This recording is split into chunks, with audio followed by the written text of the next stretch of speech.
cut it back, prune it back, it'll re-sprout and it'll send growth signals into all of the stuff that we've planted around it with the biomass from the tree, into all of the seeds that we've added, and you'll get a flush and you'll get a whole new start. You'll get a refreshment after 50 years. After 50 years of stagnation, you're going to get a growth pulse and you're going to get a whole heap of new plants.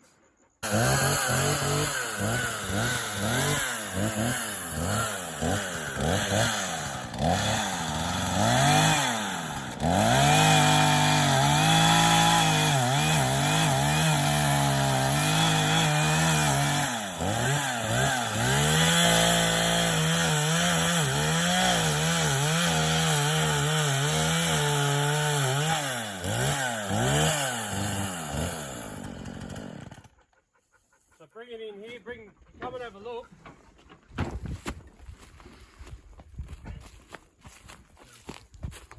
See how that's rotten inside? That's a senescent tree. Yeah. That's not doing much. That's been sitting here for 50 years and slowly going backwards. It's waiting to get knocked over. It's waiting to fall over. Yep. So we are the disturbance that's going to knock this over and create a renewal. Yep. So this is the wind. We're going to shortcut that, and this is what nature's going to do naturally. Yep. But we're going to speed it up so we don't have to wait another 50 years because nature takes its sweet old time. It doesn't care about us.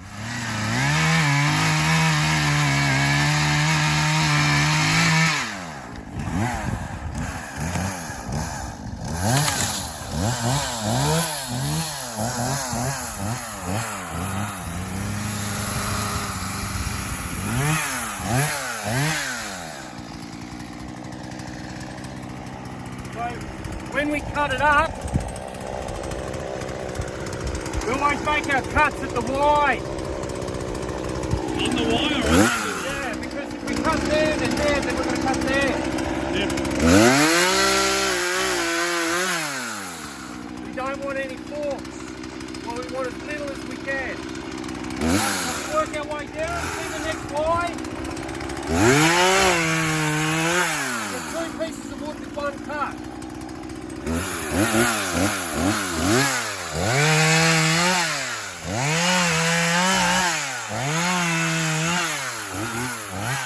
the bend? Yep. Cut on the elbow. Straight wood, it's not going to sit like that on the ground. We want it to lay flat.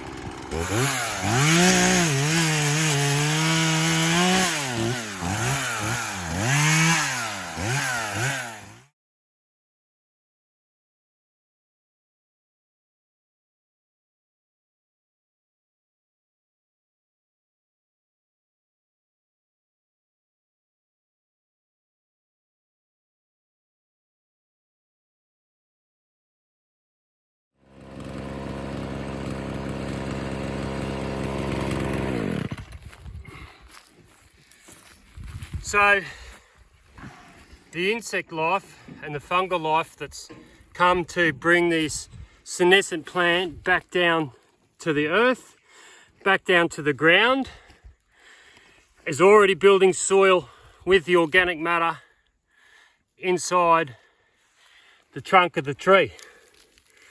This is where the ecology is going on in this environment. This is where most of the life, the soil life, is happening, is inside of these trunks of these senescent trees. There's country around it. There's not a lot going on in the country around it.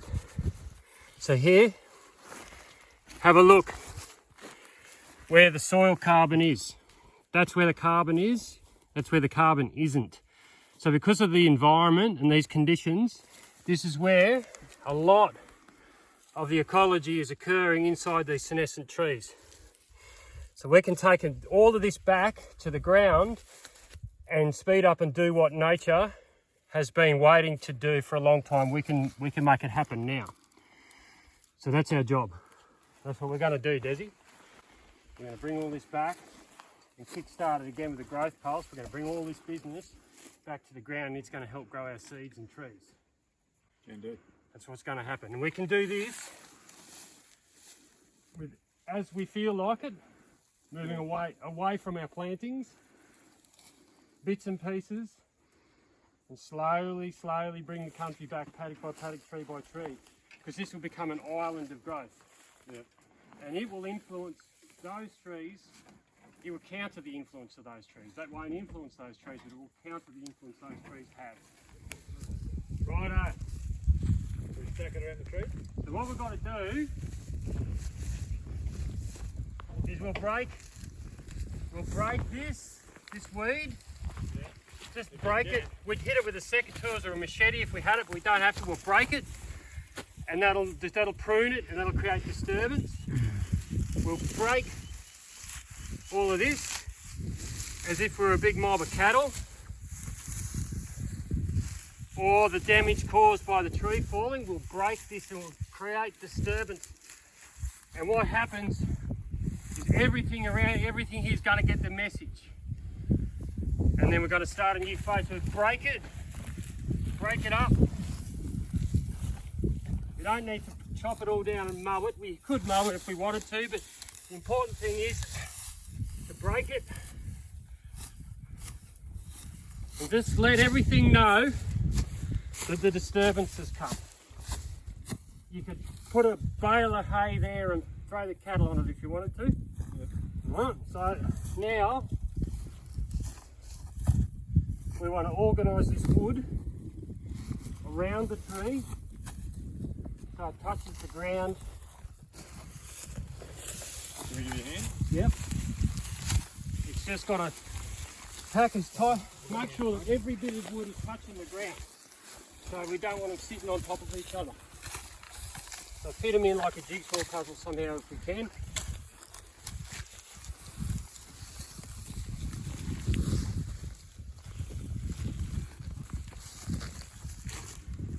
Out around here is good.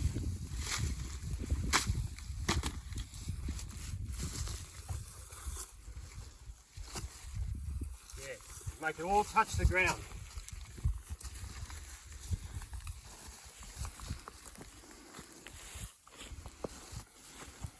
That's why we split some of them.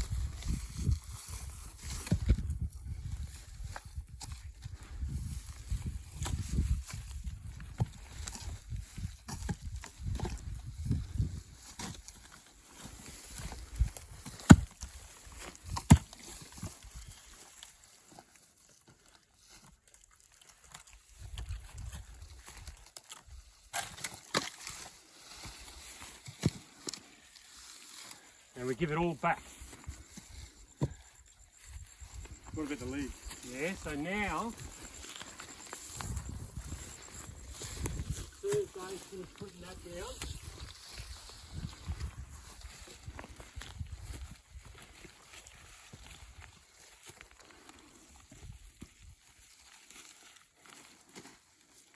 We get our seeds.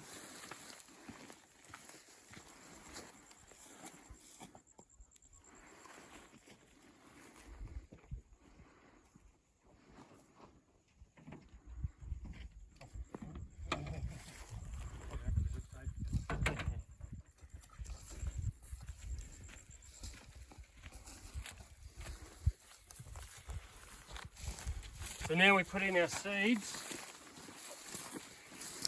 We're in the semi-arid tropics, aren't we, Desi? Yep. Semi-arid tropics. Certainly in the dry tropics. Dry tropics. Could be considered brittle. So we'll put some seeds of succession around the tree so it can give new life to a whole heap of new vigorous stuff, because it'll carry in this climate. It's just been influenced by old trees. So it can sit down in between the logs. This is Leukina. The Leukina seeds will fall down in between the logs, and then when it rains, they're going to get moist and they're going to stay moist. They're going to germinate down in there. Because when the rain comes, all of this that biology we've organised is going to hold the moisture with the seed, and it's going to be getting growth signals from this resprouting. Yep. So it's going to be releasing gibberellic acid. Albizia.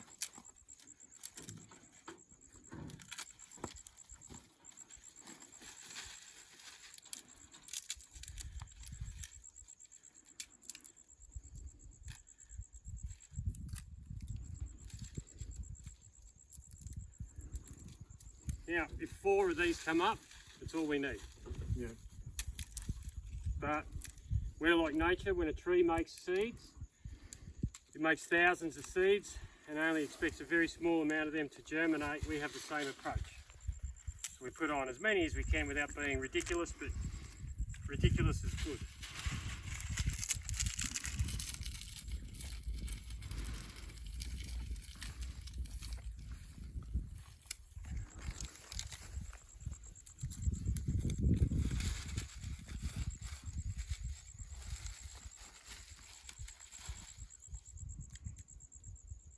How many reckon of those will sprout, Desi?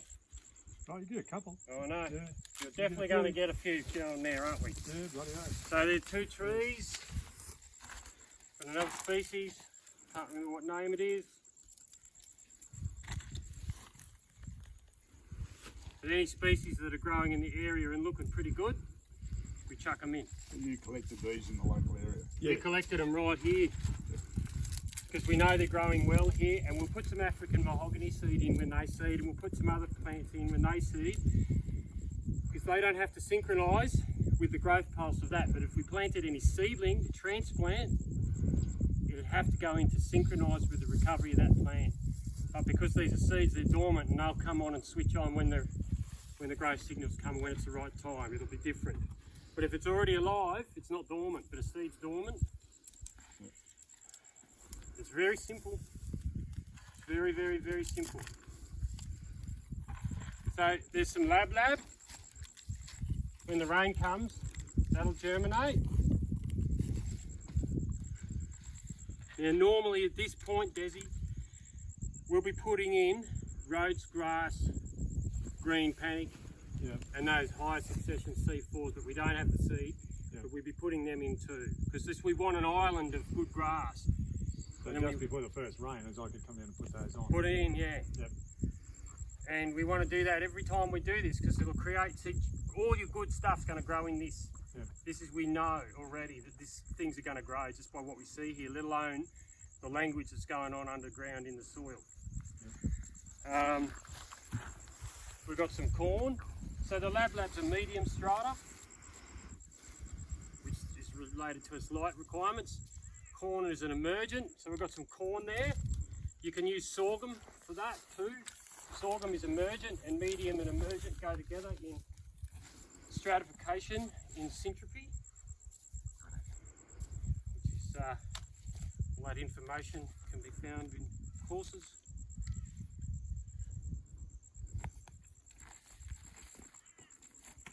Right.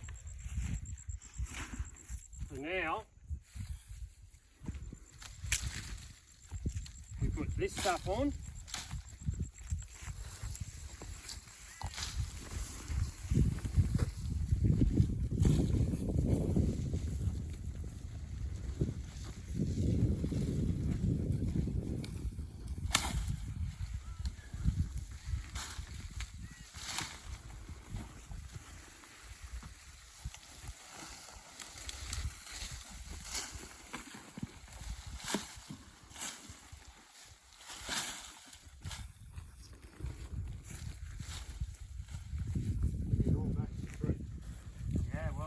Back to the area, look at the tree, because the tree's looking after everything around it too. This is called the consortium.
And that's it. When the rain comes, she's going to go. And we're going to put a wire around it, keep the cattle out of it for the first part of it. Yep, we can run that down the side there easy. Yep. That's it, mate.